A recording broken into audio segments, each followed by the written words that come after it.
Good afternoon. My name is Rebecca Singh. Picture yourself unable to move. Your feet and hands are barred at the sides.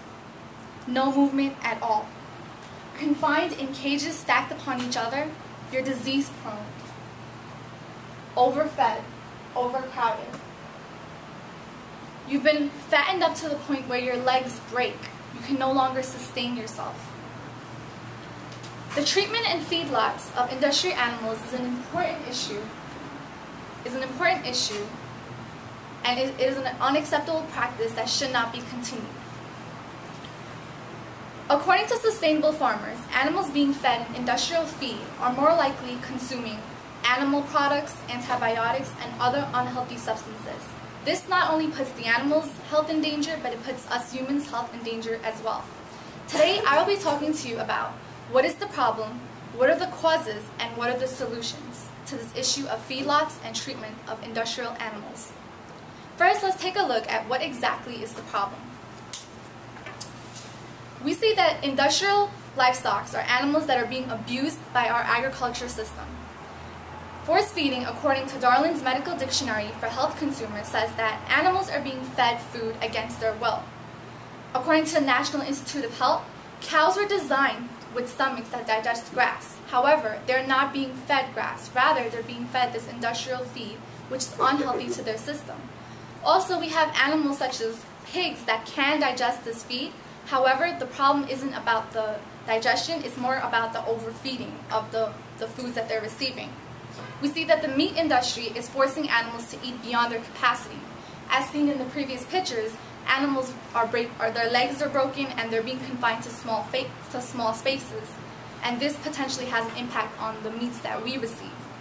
According to the USC, which is the Union of Concerned Scientists, over the last 50 years, the ways of the animals being raised has changed drastically.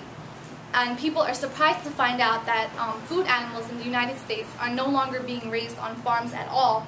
Rather, they're being raised in CAFOs, which stands for Concentrated Animal Feeding Operations. Now, these are places that are like factories, and our animals are not being free to run around and graze like normal animals. Rather, they're being suffocated in one tightened spot. Moreover, we see that the meat coming from animals who are being fed this industrial grain, their meat has a lower nutritional content. According to Grace Foundation, the meat has fewer antioxidants and vitamins. They're lower in omega-3s, which are really the good fats that our body needs. Also, they're lower in CLA, which stands for conjugated linoleic acid, and that is very important in helping our body fight against cardiovascular diseases and cancer. Rather, if they were being fed grass, the grass contains 60% of fatty acids, which is essential to our body. So in the long term, our body is not getting the benefits of meat that we should be receiving. Also, we see that in these feeds, corn is the key ingredient, and corn in the United States is genetically engineered. And the main problem with that is that there's limited knowledge known about the potential effects of raising animals that are being fed genetically engineered foods. Also, we see that expert testimony from the National Institute of Environmental Health Sciences says that the present-day animal feeds contains over 50% of genetically engineered feeds, like products, and the inclusion of such ingredients can result in chemical agents in the feed that potentially affects us as humans. Also, we see that most of these feeds being fed to animals, they contain pesticides, and these pesticides, they accumulate in the fatty tissues of the animals. So the main concern is that the pesticides in the animals can be transferred to us consumers when we eat the meats. And we've seen that pesticides have long-term effects on the reproductive, nervous, and immune system. Now that we've seen the extent of the problem, we can explore the causes of these problems. According to the National Institute of Cancer, Dr. Sheila Ward and Mary Zam says that childhood cancer has been linked to pesticide exposure. So what they're trying to say is that certain meats that have been raised with these potential toxins and pesticides has been linked to cancer in kids especially. Also, we see that factory farms are profit-driven. According to Johns Hopkins University, companies, they disregard ethics. They don't care about who's getting fat, what the meat is doing to your body. They separate emotions from money. Cheap labor, cheap products. And it's important to mention that the cheapest grain on the market is corn. According to the Environmental Workings Group Farm Subsidy, corn is the most efficient grain to fatten up the animals quicker, which is why it is being used in most of these feeds. In addition, the government creates subsidies or that supports the farmers using this corn. So you see, you have a system that's dependent on this cheap corn, and livestock that consume 60% of it. In addition, factory farms, they receive a 7 to 10% discount on their operating costs because of these government subsidies.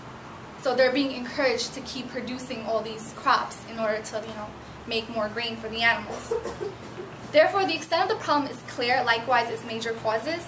Now let's investigate what are some potential solutions to this problem. When doing research, I figured that a solution would be to get rid of government subsidies. If we get rid of government subsidies, then there's no money being allocated to these farmers to grow these crops that are potentially being fed to these animals. No more crops equal no more industrial grain, cheap industrial grain that's being fed to the animals. Also, we should go back to raising animals on organic feeds, but giving them the crops that they were designed to eat, such as grass. The benefits of grass outweighs the potential dangers of these industrial grains being fed to our animals. According to the Organic Trading Association, eating animal products is the healthiest choice you can make for your family. Also, animals that are organically raised, they're free of antibiotics, added hormones, less drugs, less chemicals. And they're given more humane treatment as well. So that would be a better option. Also, a possible solution would be to subscribe to a CSA. And a CSA is a community-supported agriculture farm. And according to Suzanne Demuth from the USDA, she says that CSA consists of a community of individuals that they pledge to a farm. So you basically pay a month a certain amount of money and you receive fresh fruits and fresh meats in substitute to the supermarkets that you would normally go to get your meats from. Instead, you would be associated with a CSA. Also, eating locally grown fresh fruits is, a basic answer to a basic healthy diet. So in conclusion, we see that force-feeding animals is a serious issue. It needs more awareness. The treatment and feedlots of these industrial animals needs to be improved. And we see that our government plays a crucial role in the processing of these foods. Consumers have other options available to them. If government subsidies are omitted, and we have animals eating grass, then we have the power to change the system. We can have animals back on grass, healthy, roaming around free. Animals that are not being fed this industrial grain. Isn't this the system that we've wanted? Thank you.